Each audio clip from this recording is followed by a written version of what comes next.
Yes, ma'am, it will be recorded. So I will take the moment to introduce our esteemed guest, that is Dr. Kavya Chandel. She is an assistant professor at Integral University, Lucknow, and she has an extensive academic background, having previously worked with Amity and City Academy Law College. Dr. Chandel has 3 years of rich academic experience. She also holds a master degree in environmental law from Hidayatullah National Law University, Raipur, and a post-graduate diploma in intellectual property rights from Dr. Ram Manohar Lohia, National Law University, Lucknow. Additionally, she has also completed her PhD in environmental law. She has also taken part in various competition and has adjudged the competitors, including the second roundtable conference, moot court competitions, and debate competition. She has presented research papers at numerous national conferences and has also moderated international conferences, showcasing her expertise and passion for the legal field.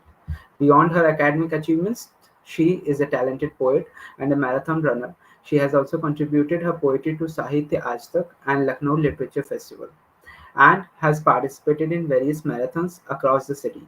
Her passion for speaking is evident in her numerous guest lectures on topics such as intellectual property law, environmental law, and sports law in India.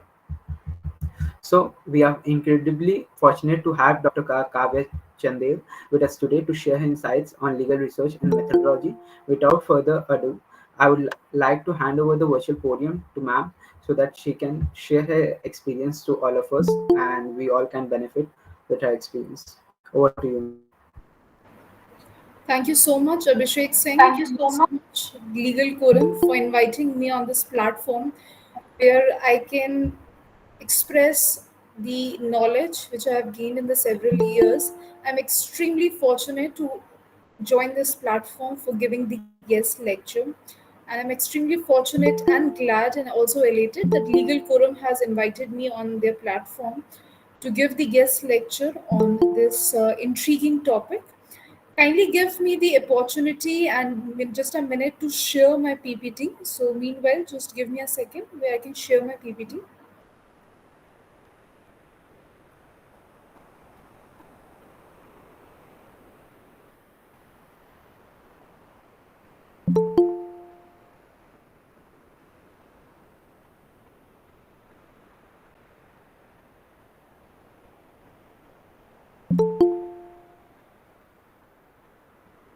Is my PPT visible?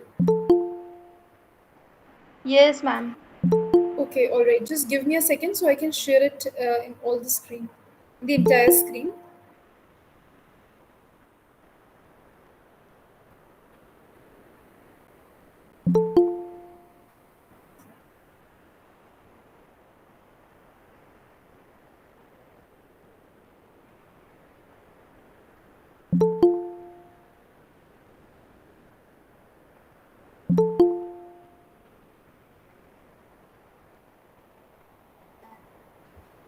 Ma'am, your PPT is not visible now. Yeah, yeah. I'm sharing it. Just give me a second. Is my PPT now visible? Yes, ma'am. Now it is visible. Okay. So, when we talk about legal research and methodology, when we talk about research, so research is a very comprehensive area which deals with several aspects. Now, if we talk about legal research, have you already gone through various portals? You have already witnessed the various ambiguities. Whenever you are facing or whenever you are proceeding for the legal research and methodology, this the first term has to be firstly come into existence. The first entire thing which already come into existence, that what is research according to you. So the term can be best understood, it can be best utilized for the purpose that the research is about to contribute something. Whenever you are willing to contribute something, whenever you have an existing knowledge with you, and whenever you are willing to contribute that knowledge to the people, okay, but you again are searching something which is already in existence, right? So, with the latter, if you connote the interpretation of the term research, the latter is an application based approach. The problem in the real world is that it's a prefix before the research. The prefix re before the research is the research. So, research is basically when something which is already existent, and again you are searching something, again you are contributing something, again you are giving your own inputs, your own additional information, that becomes the research. So, the it signifies the conundrum of the expression of the supplement. So, it involves the systematic, careful alignment, a very diligent knowledge and investigation into a specific question.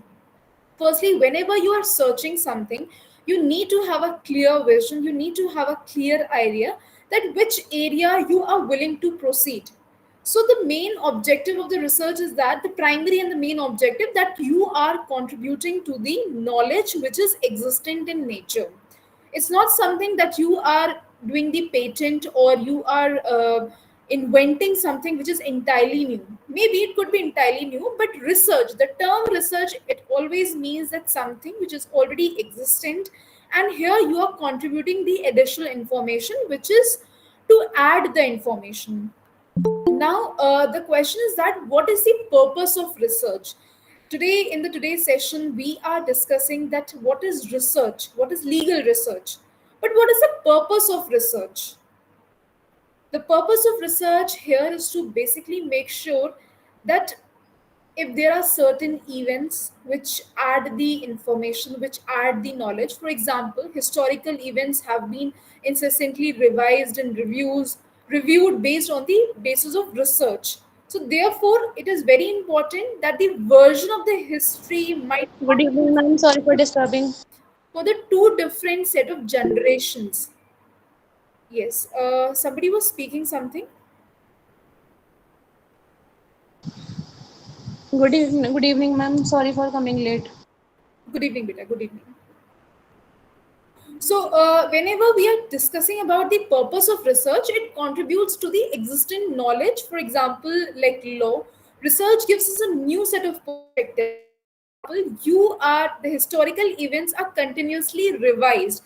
That means that whenever there's an archaeological survey which has been conducted, then that means you're already adding the information which is already existent. For example, like Mahabharat, like Ramayana, it is already existent, but whenever you are going to research about the historical basis and the foundation of the Indian mythology, or even if the historical background is to be retreated, then that means you are already contributing to the knowledge which is already existent in nature.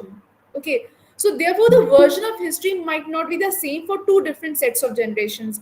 Maybe my generation would view history at some other level. Maybe the generation which was previous to me, the generation which was way ahead to me, they have given the different perspective, they have added the different view to the historical perspective, or the historical things, or the generations which have to come in the future, they might have different perspective. So it depends upon the that which generation are you in, which what kind of contribution are you making to the already existing research. So it could be the research related to mythology, history, law, or in any kind of discipline.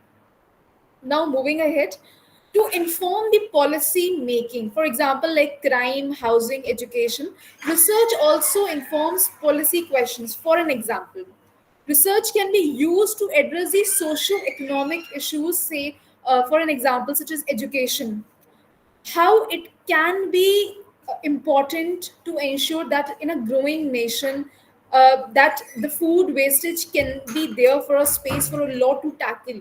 So these questions need to be properly addressed. For an example, if I have to research about any legal policy, any kind of law which is to be brought into existence, then I will always make sure that what kind of a law can give a socio-economic impact, which whatever the law which the policy makers are making, what kind of impact that law will certainly impact to the policies, to the social background, or to the economic background, what kind of a life a law can add to it.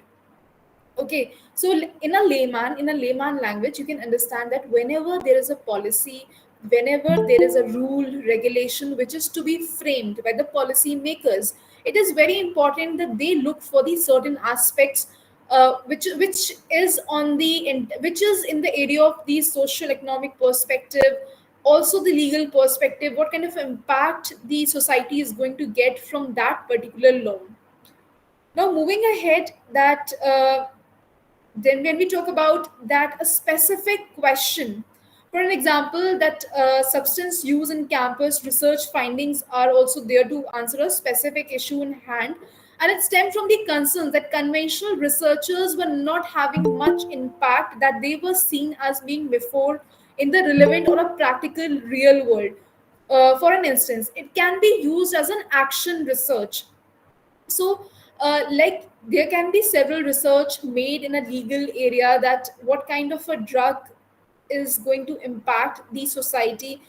Is it going to create the hamperings to the any kind of the people living in a certain community, in a certain age group, in a certain area?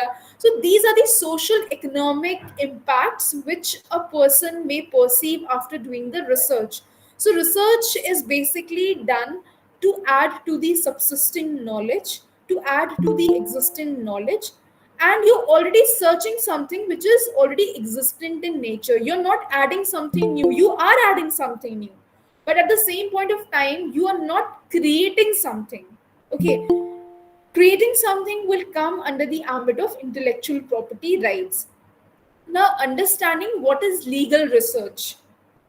So, taking a clue of from the taking a cue from the discussion which has observed about certain legal research or certain ambits, like it's a systematic finding on the identified topic. For an example, if you have to do research on the electronic waste, so you will always ensure and try finding out that what are the recent regulations, what are the recent laws, what is the international framework, what is the national framework, how the electronic waste is impacting the society, and what could be the best possible solutions to curb down the electronic waste. So what will you do is you will go through the recent judgments, you will go through the past judgments also in order to set the comparison. So comparison needs to be enough for like constantly bringing the change to that particular topic. So, legal research, you can say that it's a research which involves certain aspects, such as the aspects which are legal in nature, all the orders, directives, ordinances, rules, regulations, bylaws will automatically come into existence whenever you are doing any legal research. For an example, if you have to search about the recently new act which has been introduced, Bharatiya Nyaya Sanhita, and the recent changes which has been brought in the Indian criminal law. So, firstly, you will set a comparison with the previous IPC and with the newer IPC, that is Bharti Nyaya Sanhita, and you will try to set a comparison. Okay, then you will set the comparison between the ordinance, rules, regulations. You will set a comparison even with the different countries as well. That what kind of a legal research is prevailing in that particular criminal law in different countries. So legal research is not isolated. You can certainly expand it with your own ideas, with your own research. It involves an intriguing, clear picture and a clear vision. You need to have a clear vision, you need to have a clear idea, and also a clear thought process that from where you are starting your research and from where you are leading your research. Right? So, till now, is there any other confusion which people can ask me? I'm open for the questions. Is there any confusion?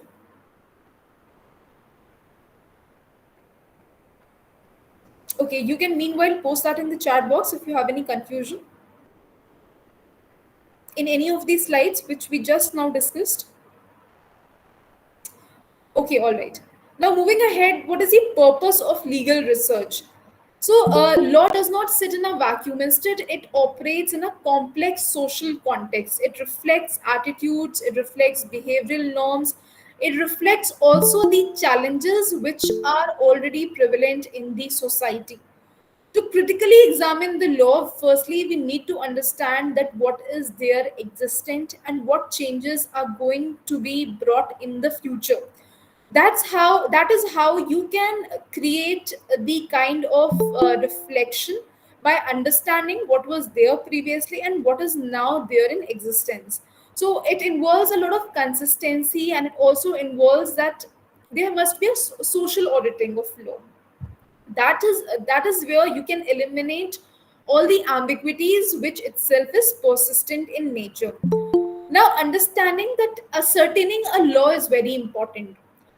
So you can say that ascertaining a law is a complex mass of legal statutes where you try to comprehensively analyze, you try to comprehensively go through all the statutes, all the acts, all the things, where you try to set a comparison, where to try to create the analysis, which is very important to make sure that if a new law is going to be in existence. So firstly, we need to know that what are the statutes, what are the judicial pronouncements, and what kind of judgments which are already there in existence.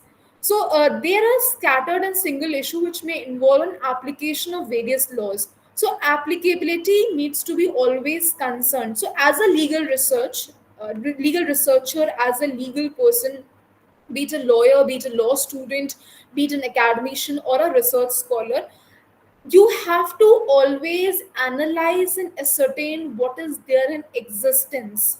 Okay, here you cannot compromise the fact that earlier I have not studied this, and now the law is going to be coming into existence. So whatever the law is, you already have to know whatever the amendments which has taken place previously, what are the amendments which can be into existence in the future. If there is a possibility of creating a policy or a kind of a law which can be brought into action. So we need to always make sure that statutes, judicial pronouncements, everything, every legal material has to be properly analyzed, has to be properly consolidated into one a single into one single way, into one single thing, where you can always analyze and go through and set your own comparisons, draw your own comparison, and look after all the amendments, all the statutes, and then you can move ahead of doing the legal research. Yes. Is there any question? If somebody has opened the mic.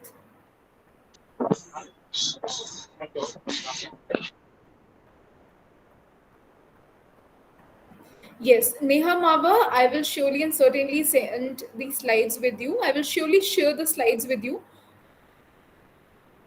Okay, Himanshi, I will discuss with you in the future. Just give me a second. I think you have joined late.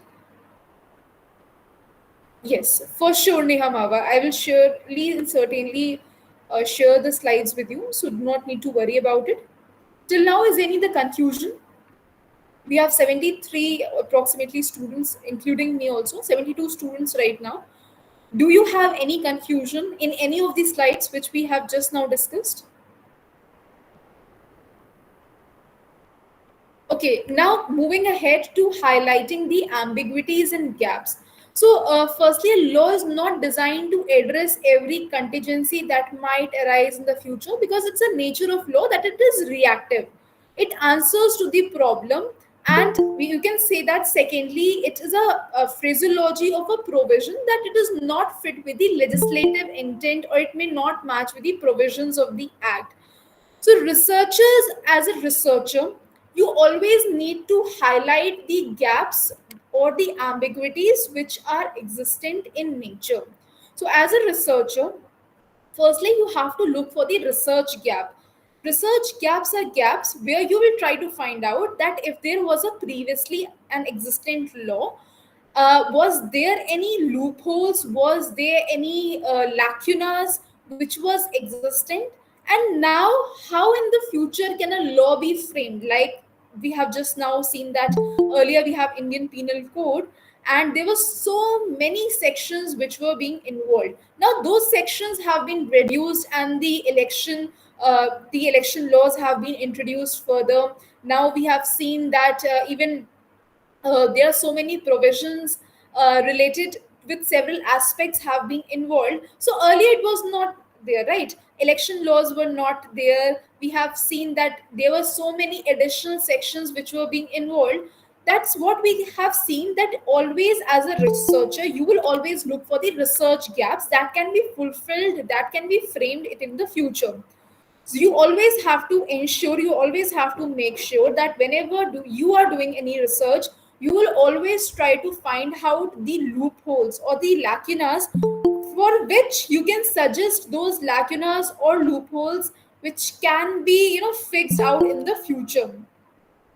Now, moving ahead to the next slide. So, determining the coherence, stability, and consistency via process of critical evaluation. The law as a researcher can exhibit the consistency, coherence, and stability in law. It's a very basic thing that whenever you are doing any legal research, you always have to make sure that you are fulfilling all the criteria, such as you are making sure that you are consistent, you are coherent enough, you are stable enough to enjoy the legal learning process and to be rigorously involved in the legal research. So legal research is not only is not just a one day or 2 day process. It involves an entire routine where you become a legal researcher and where you try to analyze and comprehend the laws. Now, the social, when it comes to the social auditing of law, so social auditing of a law is a pre-legislative step in order to understand and appreciate the social factors.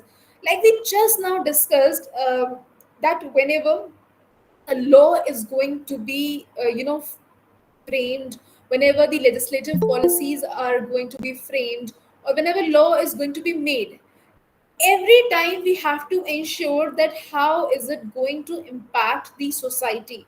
The societal norms need to be always considered. So as a researcher, you always have to make sure that is there any legal research gap which has been associated with the social auditing of law. So if any between the legal ideal or the social reality, so what kind of a response a society is giving in order to make sure that if there is a law which is existent in nature, so what kind of impact the society is going to give, what kind of a societal impact. So societal impact is just not involving the layman, it is involving the people of all age groups belonging to different sectors of life. As a society, as a societal background, or you can say that as a background, when we initiate something, we always have to look these standards of the society. Now, moving ahead to the broad nature of legal research. So, broad nature of legal research, we can say that it's a quantitative research which is characterized with surveys. So, the quantitative legal research, you can say that you can collect the data, you can have the experiments, you can go and visit the villages. For an example, if you are doing the legal research related to electronic waste, right? So what will you do is, firstly you will try to visit the villages, you will try to visit the various states, various cities, and will try to analyze by finding out the data, that how many people, how many government bodies, how many institutions have been understanding the aspects of electronic waste. Are they willing to contribute something to the electronic waste, or are they just disposing of the electronic waste blindly? Does the awareness already in existence? So these are certain aspects, these are certain factors which the quantitative legal research deals. It deals with the questionnaires, it deals with interviews where you will go and interview the government body people, where you will interview the chairpersons of any kind of institutions, where you will have your own datas, you will prepare your own datas and try to set the comparison. You can set a comparison with the last year and the current year, you can set the comparison in the last 10 decades, That's how you will frame the data. So questionnaire asks the respondents to tick the appropriate box in order to answer the question, where you can prepare even the Google questionnaire. Okay, so you can prepare the Google questionnaire where you can frame the questions, and you can circulate those questions into various cities where people of different sectors are involved, be it government bodies, be it private bodies, or be it people who are not disposing of electronic waste in a correct manner, right? So these aspects need to be already touched by a person whosoever is doing the research in that particular area. Similarly, so if you are doing research in a village where people do not have access to the gadgets, then you can automatically do research in that area by asking the questions to the ladies, to the females, to the male members, to the children, and you can circulate that data, you can prepare the data for your own legal research. So legal research is just not a one day process, it takes years to complete any kind of legal research. And this particular thing I'm talking about, whenever you are doing any preparing your thesis. Okay, whenever you are preparing your PhD thesis, it takes years to prepare the legal research, it takes years to prepare the data. When you can collect and consolidate data into a one particular folder by following all these tricks. So all these all these nuances have to be taken care whenever you are doing legal research, by asking the questions to the ladies, by asking the questions to the male members, that how much are they invested into electronic waste, are they even aware about the electronic waste or not, or are they utilizing the concept of the disposing of the e-waste or not. So these questions which you have to frame it on your own, and you have to circulate all these questions. Now understanding the qualitative legal research, so this particular thing was related to the quantitative legal research.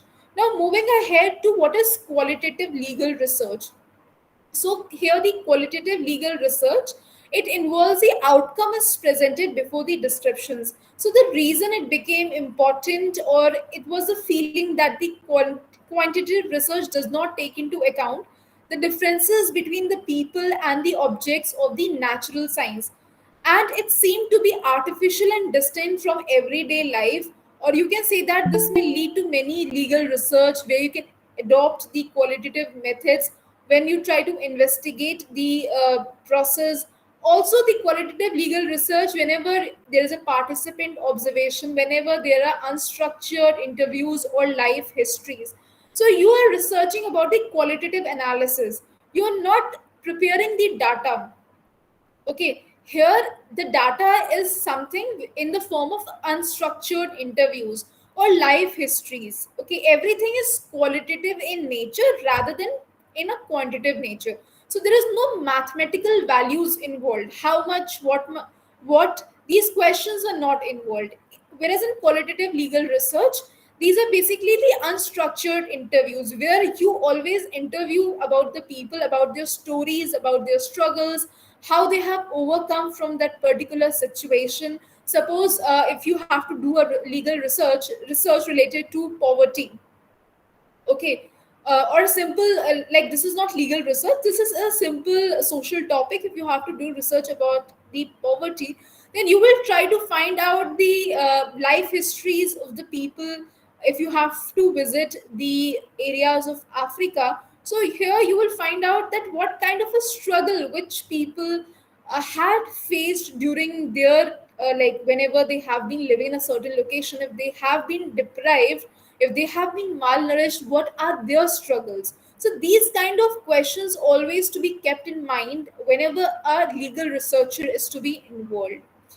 So whenever we are taking upon these aspects or these questions, okay, Ojasvi Rajan has asked that what is electronic waste.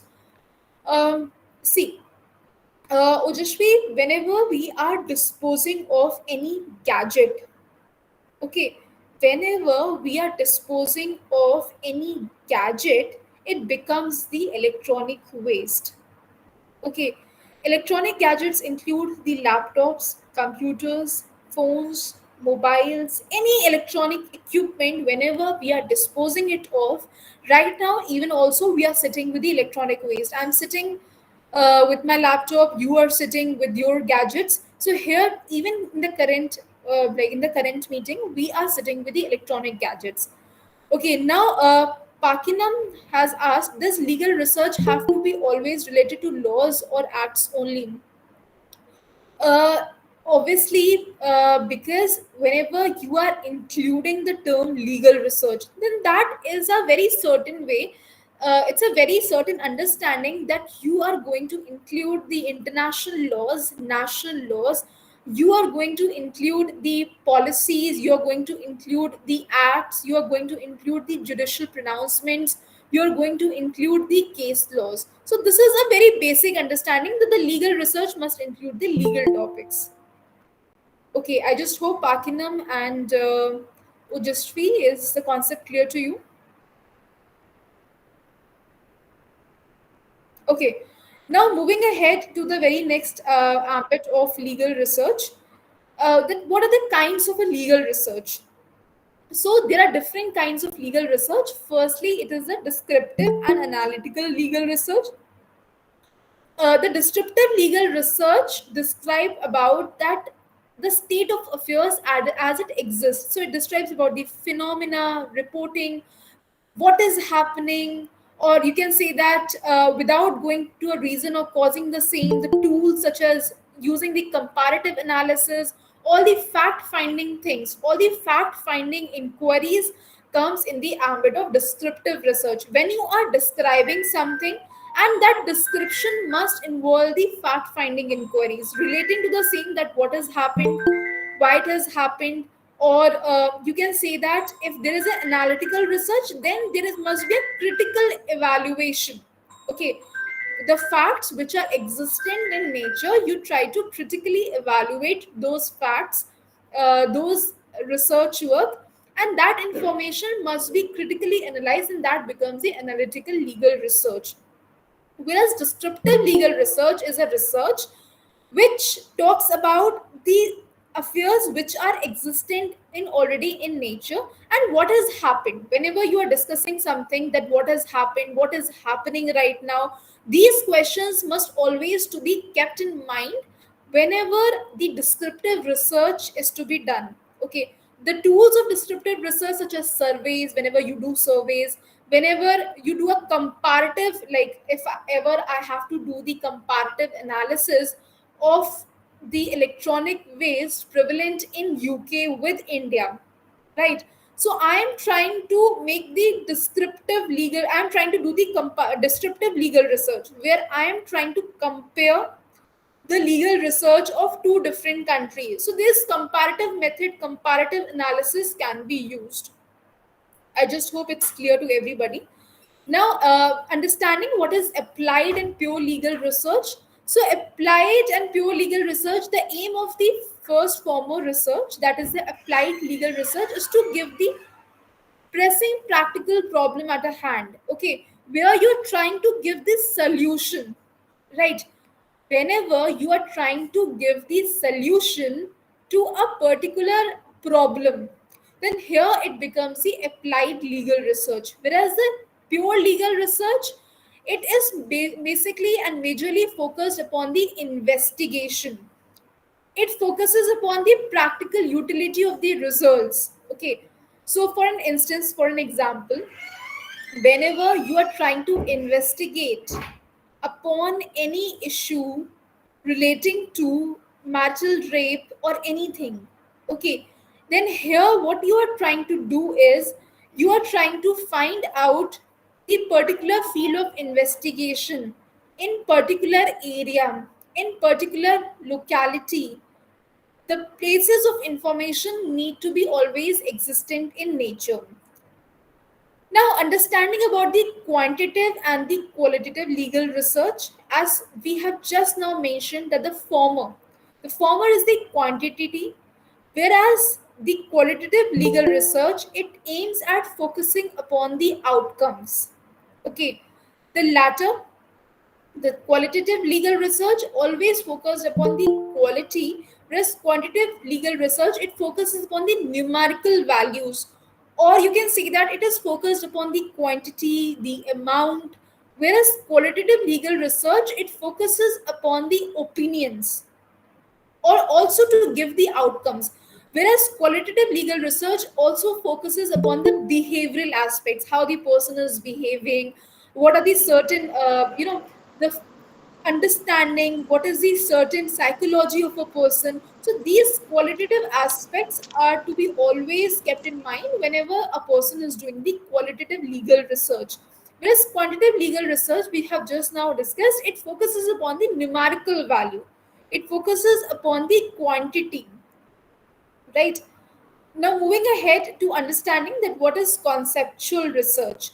So conceptual research, you can say that it is related with an abstract or an idea.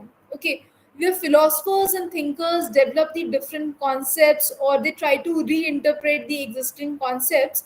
That is how it becomes the conceptual research, where it has been like suppose Austin has said that law is the command of sovereign.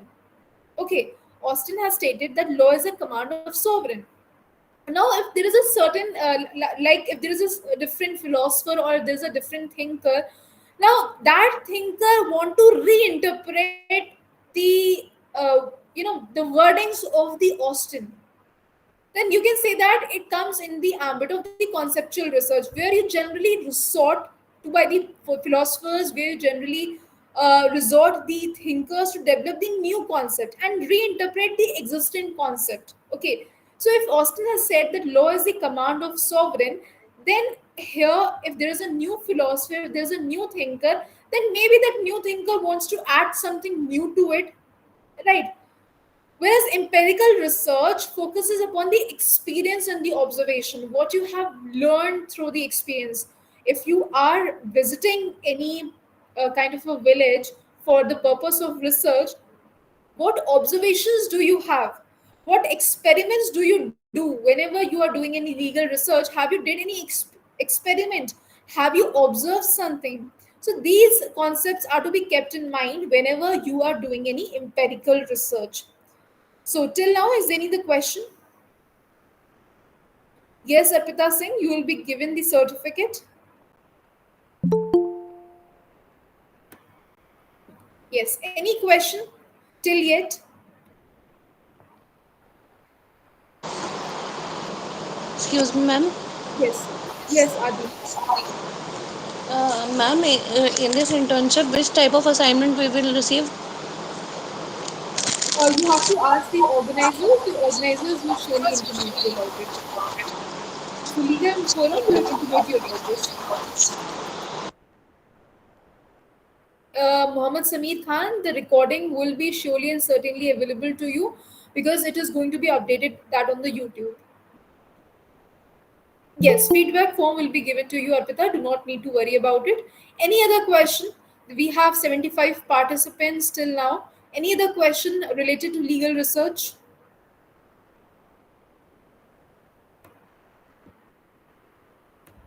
Any question? Okay, now moving ahead to the very next slide. Ma'am, legal, regarding the legal research, we will make research paper for the legal researches.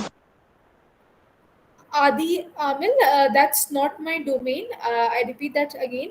For this, Abhishek Singh and the entire legal forum team will intimate you about it.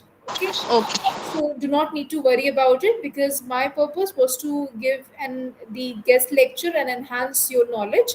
So Abhishek and the entire team will give the entire notification about it, that whether you have to prepare that or not. So I'm asking, if you have any question related to it, you can unmute yourself and ask. Okay, now moving ahead to the next, that is doctrinal legal research. Okay, so doctrinal legal research, it's a like area where you are trying to find out and immensely contribute to the any kind of continuity whenever you are concerned with finding the law rigorously. Okay, so doctrinal research is a way whenever you are trying to find the law rigorously, you are automatically and ultimately involved in finding out the law. What is law? If you are doing research related to electronic waste, So here you will try to find out the law relating to the electronic waste. Do we have any convention? Do we have any treaty? Or do we have any kind of act related to electronic waste? Yes, we do have. Do we have that in India, or do we have that in UK? Do we have that in US? Do we have that in European nation? All these factors are to be kept in mind whenever you are doing the doctrinal legal research. You are rigorously involved in analyzing and rigorously involved in finding out the particular area, that is law. Now, comparative legal research. So, comparative legal research, it involves the foreign laws whenever you're trying to set the comparison with the Indian law with the international law. That's how you set the comparison. So, it highlights the cultural, social character of law. How does it act in different settings, and like if there is any kind of developing and amending is involved, then that's how you are trying to set the comparison. Now, moving ahead to the non doctrinal research. So, non doctrinal legal research is also known as social legal research, where you are trying to find out how the law and legal institutions molds or affect the society. Okay, it employs methods and disciplines in law in order to generate the empirical data, where you will be conducting the interviews, where you will be preparing the data, where you will be analyzing the data. All these aspects will come under the ambit of non doctrinal research. It can be either in the form of answering the problem, or here you are trying to find out the legal factors by questionnaires, by conducting the interviews, by preparing the analysis of the data. So whatever your area is, okay, whatever your area is, you are trying to create the empirical legal research. And it is also known as social legal research, where you will comprehensively have conducted the interviews, where you will prepare the data, where you will have the analysis of that particular data. All these aspects will come under the ambit of non-doctrinal research. Okay, now there are certain aspects such as like understanding the primary sources and the secondary sources, the various aspects. Now within that, like, there are primary sources also and there are secondary sources also. So the primary sources majorly involves legislations, all the rules, all the regulations, all the orders and bylaws will come under the primary sources. Whereas for the secondary sources, we have abstracts, we have dictionaries, we have encyclopedia, then that these things will become under the ambit of secondary sources. So there's a difference. Primary sources, we have a separate area, such as it governs the areas of legislations, rules, regulations. Whereas in secondary sources, we have the areas such as abstracts, dictionaries, legal commentaries, index, encyclopedia. All will come under the ambit of the secondary sources. Now, understanding review of literature. So, review of literature is basically an analysis where you will put up all the books, all the information from where you have taken the help from. So, it is necessary that you will make the results of both valued and valuable things. You will try to make sure that the review of literature always include the books, all the journals from where you have taken the help from. That things you have to always put up in the review of literature. Formulation of the hypothesis. Can somebody tell me what is hypothesis? Anybody who can unmute themselves and tell me what is hypothesis?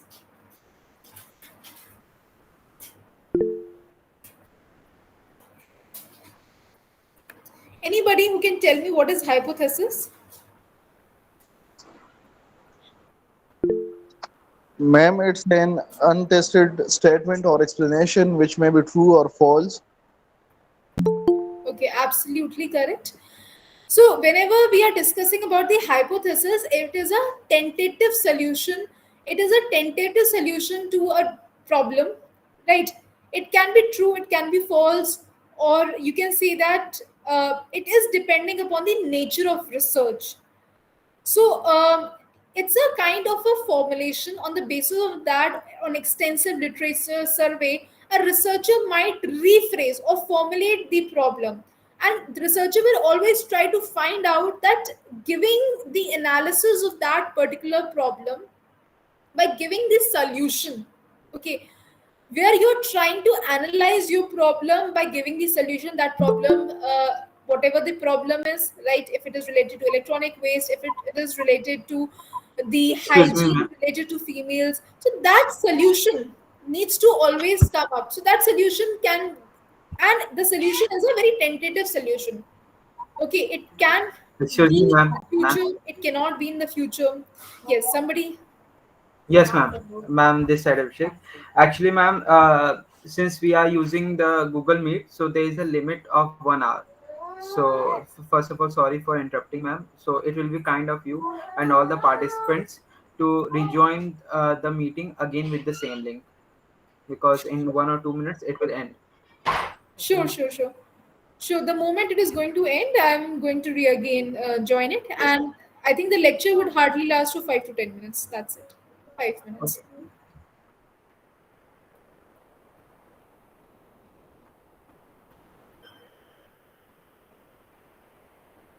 Okay. Now moving ahead to a research design. So research design, it's a structure of research which is characterized by logical, systematic planning of research, where you have been given, the researcher cannot foresee the contingencies that might arise, and he must also have to adapt that, which would increase the efficiency and reliability of the findings. So research design, that you cannot foresee all the contingencies that might arise, and he must adopt as required, which would increase the efficiency. So these things must to be always kept in mind whenever the research design has to be made, and it has to be very logical. So you can say that it's a blueprint. Okay, it's a blueprint of something, it's a systematic planning of the research. Then you have data collection. Data collection, it involves the decision making or the analysis of collecting the data that determines the certain factors. Okay, yes, Ahmed, you will be given the PPT. Do not need to worry about it. So data collection, it involves a decision making as to the method can be employed to collect the data. For determining the appropriate method, a researcher has to be kept in mind. There must be a scope of inquiry. So data must be primary, or either it can be secondary. Okay. And data collected by the primary source, it is primary in nature. Always whenever there is a data collection, for understanding, for determining the appropriate method of the researcher has to be kept in mind, that what method a researcher is using to collect the data, that is very very important, and always have to be kept in mind that which kind of method it is to be used by the researcher, legal researcher. Whereas data analysis, the next task is the data analysis. After the collection of that data, whatever the data, as a legal researcher, you must have collected certain data, right? Now that data has to be analyzed. It needs to be, it is not complete without the interpretation. Okay. Without the interpretation, the data cannot be completed. So if there is a data analysis, if there's a data collection, then after that, the next immediate step is the data analysis. Now interpretation of the data, as we have just now discussed, then understanding that from where you can enhance your legal research. Now legal research can be enhanced through various portals such as Manupatra, which is a law portal, and where you can get the case laws. Also, you can enhance your legal research from SCC Online, Spicy IP, which is Spicy IP is just basically for the intellectual property rights. There are various other portals also which has been actively working, which can enhance and update your legal knowledge relating to the case laws which is existent in nature, or the case laws, or the recent even case laws, such as Live Law, Bar and Bench, Legal India, iPleaders blog. So if you have been a very active user and a member of all these portals, you can surely and certainly enhance your legal research. You can surely and certainly enhance your legal work. Also, you can have the access of Shodh Ganga, where you will find out all the theses related, be it like whatever the thesis has been, prepared, and if anybody has awarded with the doctorate degree, then after that those theses are automatically saved. Okay, those theses are automatically saved in Shodhganga and you can get the access of it. Okay, that's all from my end. Any questions related to legal research as of now? You can certainly unmute yourself and ask. Students and the research scholars, you can unmute yourself and ask.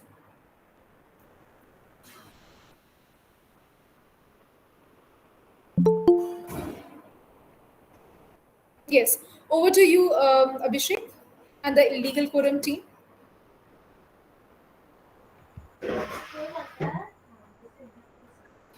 So, thank you, ma'am, for sharing your wisdom with all of us. So, I hope regarding any queries that you guys have, so yes, you all will be provided an e-certificate for the participation, subject to the criteria that you have filled the feedback form that is provided in the chat box. Any other questions that any one of you want to ask ma'am specifically or not?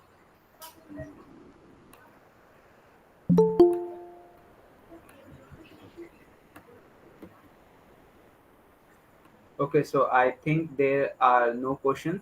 So as we come today to the end of the today's webinar, I would like to extend our heartfelt gratitude to Dr. Kavya Chandel, ma'am, for sharing her valuable time and expertise with us. Your insights have been incredibly enriching, and we appreciate the effort you have put into making this session a success. I would also like to thank all the participants for joining us today and your active participations. We hope you found the webinar informative and that it has provided you with a deeper understanding of legal research and methodology. So before we conclude, as I have emphasized that all will be provided e-certificate subject to the criteria that you fill the feedback form.